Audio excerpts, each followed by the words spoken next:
Baik,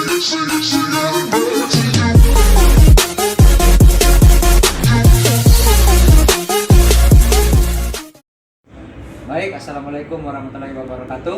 Kami dari kelompok 2 ingin mempresentasikan hasil kerja kami dari kelompok pendulum. Perkenalkan, nama saya Delviro Yusarinding dengan NIM D05123112. Lalu saya Muhammad Hajar Kamil dengan akhiran NIM 084. Perkenalkan, saya Muhammad Trianggara Putra Ridwan dengan NIM D0511231003. Perkenalkan, nama saya Muhammad Nurul Rahman dengan akhiran NIM 006. Saya Muhammad Ali Tabari Pamungkas dengan NIM D0512316063. Saya Reza Julio Dipayan dengan akhiran NIM 078. Oke, baik. Berikutnya kami akan masuk pada materi. Nah, untuk materi ini ada beberapa hal yang perlu diketahui. Pertama itu ada pengertian, kedua sejarah, ketiga prinsip, dan juga ada contoh bangunannya. Untuk pengertian, pendulum adalah suatu alat atau sistem yang digunakan pada bangunan yang disebabkan oleh gempa bumi, angin kencang, atau beban dinamis lainnya. Sistem ini bekerja dengan prinsip ayunan massa besar yang bergerak melawan arah dengan gerakan bangunan, sehingga mampu menyeimbangkan gaya dan mengurangi amplitudo getaran. Dengan adanya pendulum bangunan, stabilitas struktur juga dapat terjaga, dan kenyamanan serta keselamatan penghuni dapat meningkat. Selanjutnya kita akan membahas sejarah dari prinsip pendulum ini. Penemu prinsip pendulum ini bernama Galileo Galilei. Prinsip tersebut ditemukan oleh Galileo pada tahun 1583. Pada awalnya, Galileo telah melihat bandul berayun sebanyak 100 kali.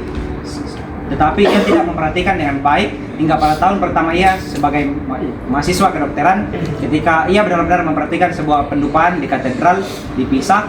Seorang biarawan mengayunkan untuk menebarkan asap yang keluar dari dupa, dan Galileo menghitung waktu ayunannya dengan menggunakan denyut nadinya. Ia merasakan denyut jantung yang teratur di pergelangan tangannya. Hal yang mengejutkan, setiap ayunan besar atau kecil memiliki detak yang sama. Kemudian Galileo melakukan beberapa percobaan mengayunkan pendulum, lalu memberinya beban dengan panjang tali yang berbeda. Ia menemukan bahwa berat tidak membuat perbedaan terhadap waktu ayunan, tetapi panjang tali dari pendulum yang membuatnya berbeda.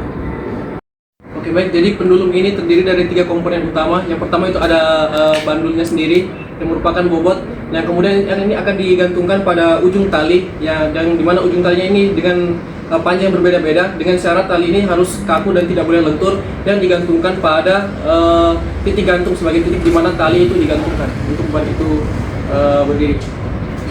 Selanjutnya, kita akan memahami terkait prinsip kerja pada sistem pendulum ini.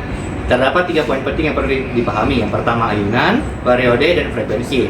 Untuk ayunan sendiri adalah ketika pendulum ini digerakkan atau bergetar akibat gempa pada bangunan, maka akibat gravitasi, maka pendulum ini akan kembali ke posisi setimpangnya yang berada di tempat menuju ke bawah ini. Tetapi akibat hukum inersia, maka ketika pendulum ini digerakkan, ia akan bergerak hingga menuju posisi di sebelahnya, hingga kembali ke posisi setimpangnya. Kemudian ada yang namanya periode, atau berapa lama waktu yang dibutuhkan untuk bandul ini bergerak selama 1 periode penuh, yang mana dimulai dari sini, dari titik awal di tengah sini, kemudian dia bergerak dan kembali ke posisi setimpangnya di sini. Nah, kemudian ada yang namanya frekuensi, atau berapa banyak getaran yang dilakukan dalam waktu 1 detik. Baik, selanjutnya saya akan menjelaskan mengenai karakteristik dari pendulum tersebut. Pertama itu panjang tali atau dengan satuan L. Jadi pada teori panjang tali tersebut, semakin panjang talinya akan semakin lama periode ayunannya. Contohnya ini ketika massa atau bobotnya itu pendek, talinya pendek, maka pergerakannya atau ayunan periodenya ini akan semakin cepat di titik awalnya. Jadi kalau semakin panjang talinya akan semakin lambat juga kembali ke titik awalnya. Kemudian itu massa bandul atau massa bobot. Jadi massa tersebut tidak mempengaruhi periode atau ayunan dari bandul tersebut, asalkan dengan syarat yang pertama sedikit gesekan udara, dan kemudian tali yang digunakan atau bata yang digunakan itu tidak elastis. Jadi tidak mempengaruhi ketika ayunan bobot tersebut. Kemudian ada yang terakhir itu ada sudut displacement atau hukum pendulum yang berlaku dengan baik untuk sudut kecil, contohnya di bawah sekitar 15 derajat. Oke, selanjutnya itu contoh bangunan yang menggunakan prinsip ini. Di dunia nyata kita bisa melihat dari gedung TP Tower 101. Nah, untuk contoh penerapan pendulum dapat kita lihat dari perbandingan dua maket berikut, yang dimana bagian kanan menggunakan prinsip pendulum dan di sebelah kiri tidak menggunakan. Nah, kita akan melihat bagaimana reaksi bangunan ini jika terjadi getaran atau gempa.